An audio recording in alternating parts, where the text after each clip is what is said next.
अच्छी प्रगति हो रही है और हमने इस साल हमने दोनों May I now request Shri Narendra Modi, Prime Minister of India, sir, to make his first statement. Your Excellency, Prime Minister Boris Johnson, distinguished delegates, media के हमारे साथी, नमस्कार। सबसे पहले मैं प्रधानमंत्री बोरिस जॉनसन और उनके डेलीगेशन का भारत में हार्दिक स्वागत करता हूं। प्रधानमंत्री के रूप में भले ही यह उनकी पहली भारत यात्रा है, लेकिन एक पुराने मित्र के रूप में वे भारत को बहुत अच्छे से जानते हैं, समझते हैं। पिछले कई वर्षों से भारत और यूके के संबंधों को मजबूत करने में प्रधानमंत्री जॉनसन की बहुत महत्वपूर्ण भूमिका रही है। इस समय जब भारत अपनी आजादी का अमृत महोत्सव मना रहा है, प्रधानमंत्री बोरिस जॉनसन का यहां आना अपने आप में एक ऐतिहासिक पल है। और कल तो पूरे भारत ने देखा है कि आपने अपनी भारत यात्रा का शुभारंभ साबरमती आश्रम में महात्मा गांधी को श्रद्धा सुमन अर्पित करके किया। फ्रेंड, पिछले साल हमने दोनों देशों के बीच कॉम्प्रिहेंसिव स्ट्रेटेजिक पार्टनरशिप की स्थापना की थी और इस दशक में अपने संबंधों को दिशा देने के लिए हमने एक महत्वाकांक्षी रोड मैप 2030 भी लॉन्च किया था। आज की हमारी बातचीत में हमने इस रोड मैप में हुई प्रगति को रिव्यू भी किया और आगामी समय के लिए कुछ लक्ष्य भी तय किए। फ्री ट्रेड एग्रीमेंट के विषय पर दोनों देशों की टीम्स काम कर रही है। बातचीत में अच्छी प्रगति हो रही है और हमने इस साल के अंत तक एफटीए के समापन की दिशा में पूरा प्रयास करने का निर्णय लिया है। पिछले कुछ महीनों में भारत ने यूएई और ऑस्ट्रेलिया के साथ फ्री ट्रेड एग्रीमेंट का समापन किया है। उसी गति, उसी कमिटमेंट के साथ हम यूके के साथ भी एफटीए पर आगे बढ़ना चाहेंगे। हमने रक्षा क्षेत्र में सहयोग बढ़ाने पर भी सहमति व्यक्त की है। रक्षा क्षेत्र में मैन्युफैक्चरिंग, टेक्नोलॉजी, डिजाइन और डेवलपमेंट सभी क्षेत्रों में यूके द्वारा आत्मनिर्भर भारत के समर्थन का हम स्वागत करते हैं।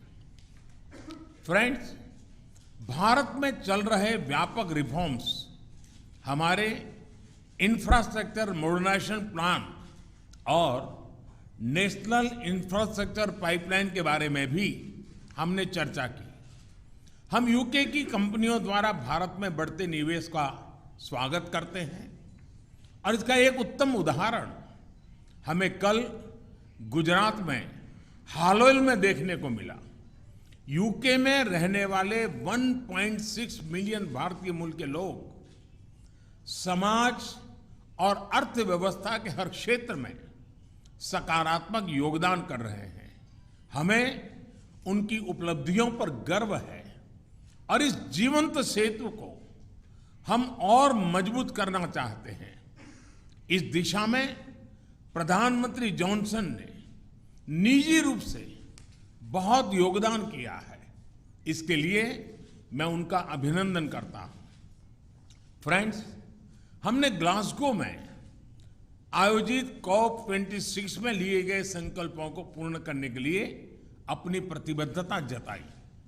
आज हमने अपने क्लाइमेट और एनर्जी पार्टनरशिप को और अधिक गहन करने का निर्णय लिया। हम यूके को भारत के नेशनल हाइड्रोजन मिशन में शामिल होने के लिए आमंत्रित करते हैं और हमारे बीच स्ट्रेटेजिक टेक डायलॉग की स्थापना का मैं हृदय से स्वागत करता हूं। फ्रेंड्स, आज हमारे बीच ग्लोबल इनोवेशन पार्टनरशिप के इम्प्लीमेंटेशन अरेंजमेंट्स का समापन एक बहुत महत्वपूर्ण पहल साबित होगी। यह अन्य देशों के साथ हमारी विकास साझेदारी को और मजबूती प्रदान करेगा। इसके तहत तीसरे देशों में मेड इन इंडिया इनोवेशंस के ट्रांसफर और स्केलिंग अप के लिए भारत और यूके $100 मिलियन तक को फाइनेंस करेंगे। इनसे सस्टेनेबल डेवलपमेंट गोल्स की प्राप्ति में और क्लाइमेट चेंज से निपटने के प्रयासों में भी मदद मिलेगी। ये हमारे स्टार्टअप्स और एमएसएमई सेक्टर के नए मार्केट्स तलाशने और अपने इनोवेशंस को ग्लोबल करने में बहुत उपयोगी सिद्ध होगा। फ्रेंड, हमने क्षेत्रीय और वैश्विक स्तर पर हो रहे अनेक डेवलपमेंट्स पर भी चर्चा की। एक free, open, inclusive and rule based order पर आधारित इंडो पैसिफिक क्षेत्र बनाए रखने पर हमने जोर दिया। इंडो पैसिफिक ओशन इनिशिएटिव से जुड़ने के यूके के निर्णय का भारत स्वागत करता है। हमने यूक्रेन में तुरंत युद्ध विराम और समस्या के समाधान के लिए डायलॉग और डिप्लोमेसी पर बल दिया। हमने सभी देशों की क्षेत्रीय अखंडता और संप्रभुता के सम्मान का महत्व भी दोहराया। हमने एक पीसफुल, स्टेबल और सिक्योर अफगानिस्तान और एक इंक्लूसिव और रिप्रेजेंटेटिव गवर्नमेंट के लिए अपना समर्थन दोहराया। यह आवश्यक है कि अफगान भूमि का प्रयोग अन्य देशों में आतंकवाद फैलाने के लिए नहीं होना चाहिए। एक्सेलेंसी, आपने हमेशा भारत और यूके के संबंधों को मजबूत करने के लिए विशेष प्रयास किए हैं। इसके लिए हम आपका अभिनंदन करते हैं। एक बार फिर आपका और आपके प्रतिनिधिमंडल का भारत में हार्दिक स्वागत है। बहुत बहुत धन्यवाद। Thank you, sir.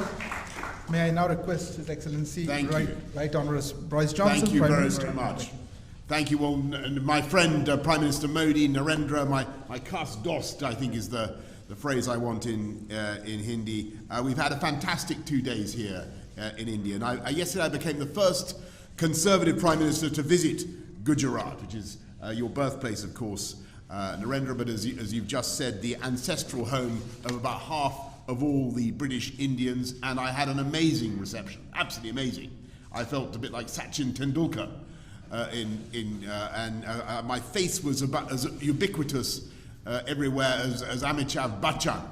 I was everywhere to be seen, and it was fantastic. Now this morning we've had wonderful talks, and I think that they have strengthened our relationship in every way. In challenging times, it is very important that we, the Khas-Dos, get closer together. And I believe the partnership between Britain and India, one of the oldest democracies, Britain is one of the oldest, I mean Iceland they say is older, but we're one of the oldest, and India, certainly the largest democracy, is one of the defining friendships of our times. And what we're doing is taking forward an ambitious 10-year roadmap for British-Indian relations that we agreed last year. It was great to see you at the G7, but since then the threats of autocratic coercion have grown even further.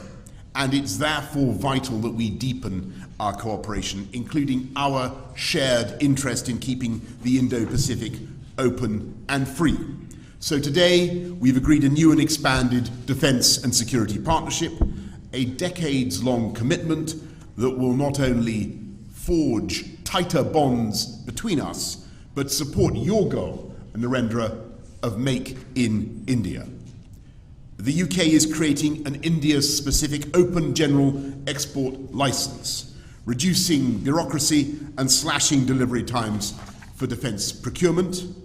We've agreed to work together to meet new threats across land, sea, air, space and cyber, including partnering on new fighter jet technology, maritime technologies to detect and respond to threats in the oceans. We're extending our partnership as science superpowers and building on the collaboration between Oxford AstraZeneca, for instance, and the Serum Institute of India, which vaccinated more than 1 billion people against COVID, including, I'm proud to say, me. I have the Indian jab in my arms, and a power of good it did me. So many thanks to India. And that has helped India to become what Narendra has called the pharmacy of the world. Today, we're embarking on joint initiatives on malaria vaccines, on antimicrobial resistance, and a digital partnership between the Indian National Health Authority and our NHS. We're also taking big steps together on energy security, helping each other to reduce our dependence on imported hydrocarbons and adopt cheaper, more sustainable, homegrown alternatives. And we have a new offer, a new plan to develop offshore wind from the Celtic Sea to Dhanushkodi.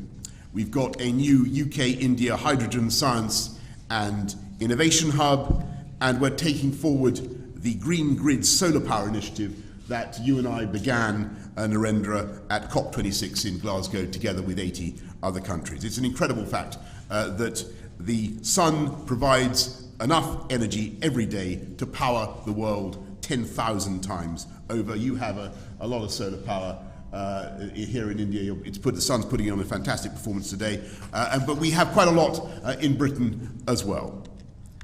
These partnerships form the superstructure of the living bridge that Narendra describes between our countries. And today, that bridge is humming with goods and services and people and capital, whizzing back and forth, east to west. And sometimes it can be hard to tell whether something is British or Indian or, frankly, Brindian. And on Wednesday, I went to the airport in a Range Rover, Indian-owned but made in Britain. And when I arrived here on Thursday, I visited JCB, British-owned but made in India, exporting 60,000 around the world, by the way, 110 countries. Or take the example of the Norton motorbike, now being revived in Britain by an Indian company. And I'm very pleased that this visit has not only deepened our economic partnership, we've agreed new deals worth £1 billion and created more than 11,000 jobs across the UK in everything from electric buses to the robotic surgery of Smith & Nephew, which I saw yesterday, as well as in artificial intelligence, where India's strengths are remarkable. And perhaps most significantly for the long term, we're making full use of the freedom that we now have to reach a free trade agreement, a deal where you can lift those tariffs, you can, India, Narendra, on our machinery and apples. Actually, you've already done it on apples, so thank you for the apples. And in turn, we can lift the tariffs on your rice and textiles.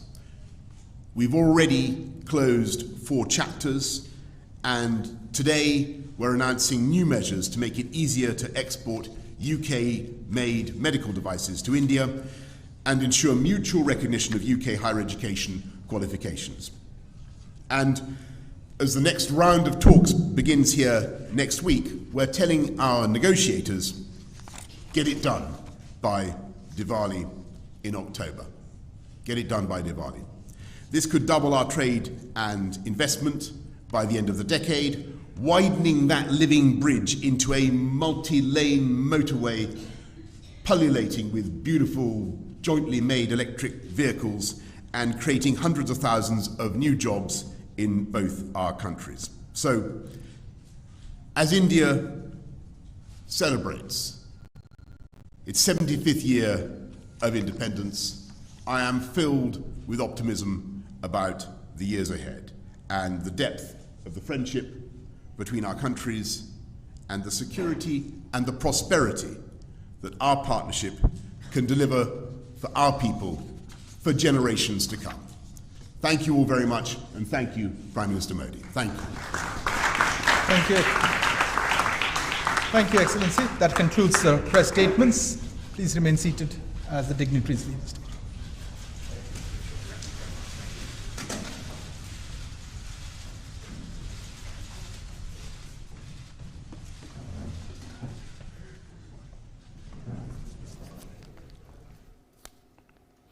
तो याद